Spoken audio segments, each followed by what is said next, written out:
folks, welcome back to Mr. P's Film Review. I am here with another review of Gemini Man, the new science fiction thriller directed by Ang Lee and stars Will Smith, Benedict Wong, Clive Owen and Mary Elizabeth Winstead. Gemini Man was produced by legendary filmmaker Jerry Bruckheimer, and this marks the fourth of 5 collaborations between Will Smith and Jerry Bruckheimer. The fifth one will be Bad Boys for Life, which comes out in 2020. Gemini Man tells the story of Henry Brogan, an elite assassin who is the best in his field.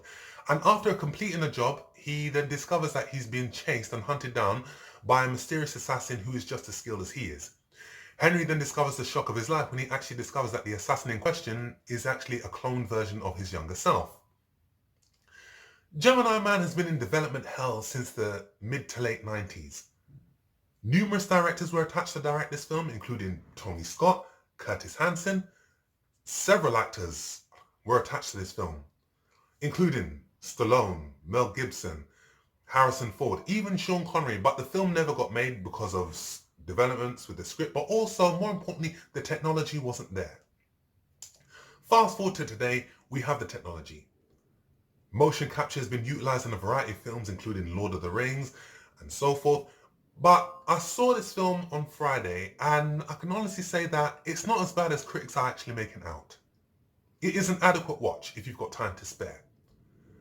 And there is a lot in this film to keep you engaged and entertained. Let's talk about visuals. Visually, the film is stunning. Ang Lee, an acclaimed filmmaker, Life of Pi, Cruncher Tiger, Hidden Dragon, he is one of the top in his field. And he's utilized some of those filmmaking techniques to apply to Gemini Man. And there are some great action sequences, including the motorcycle chase through Cartagena, and also the fight between oldest Will Smith and younger Will Smith. The way that is filmed and the interaction between the two makes some really great filmmaking. Will Smith, as always, is on charismatic form as Henry Brogan. And again, this isn't his best science fiction film. If you want to see a really, really great science fiction film with a great plot, great premise, and great visuals and action sequences, I, Robot. Hands down, I think that's his best science fiction film, where he plays it serious. This film, he's just entertaining, and he's able to be as magnetic and as charismatic as always on the screen. I like the chemistry between his co-stars Benedict Wong and Mary Elizabeth Winstead.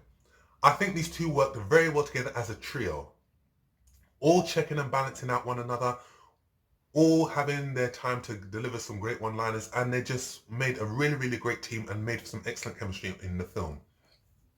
And Benedict Wong is a very charismatic actor.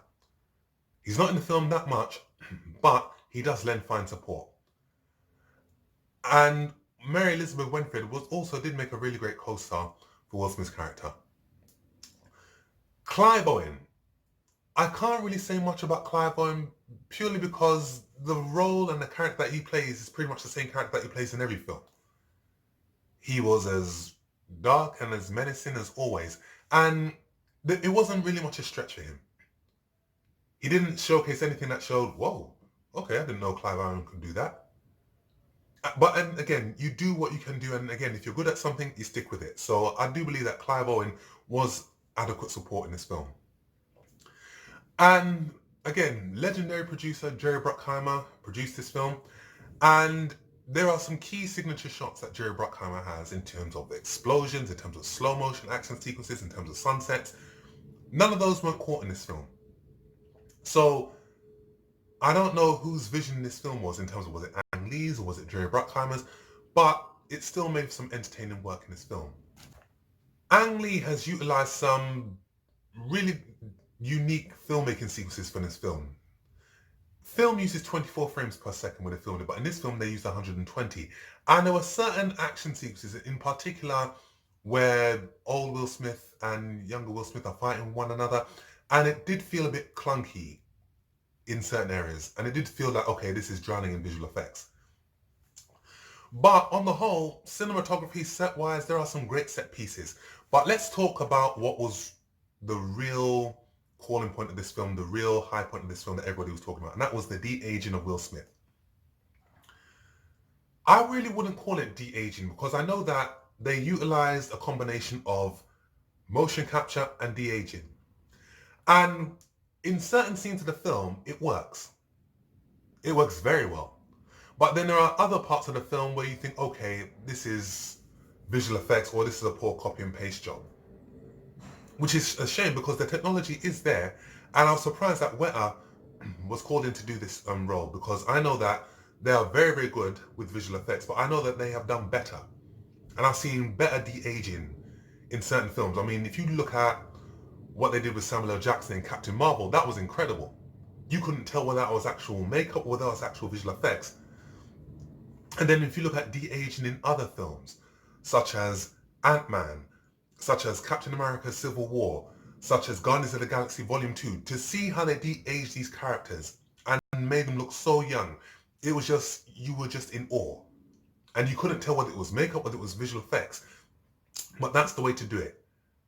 In Gemini Man, the visual effects and especially the de-aging, it works in certain elements of the film, but not in most, which is a shame. And again, the script and the narrative of the film, it does feel a bit rushed. There's a lot of globe-trotting, but there's no explanation as to why. But with that being said, I will definitely say that there are more good points in this film than bad points.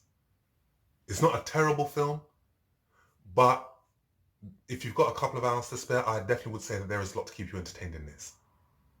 So, I will give Gemini Man a very, very strong 6 out of 10. So, there you have it. That's my review of Gemini Man. If you like what you see, subscribe to that channel, hit that subscribe button, hit that alarm bell, because again, I'm going to be coming at you with regular film content. Leave your comment with what is your favourite Will Smith film, and I shall see you on the next film review.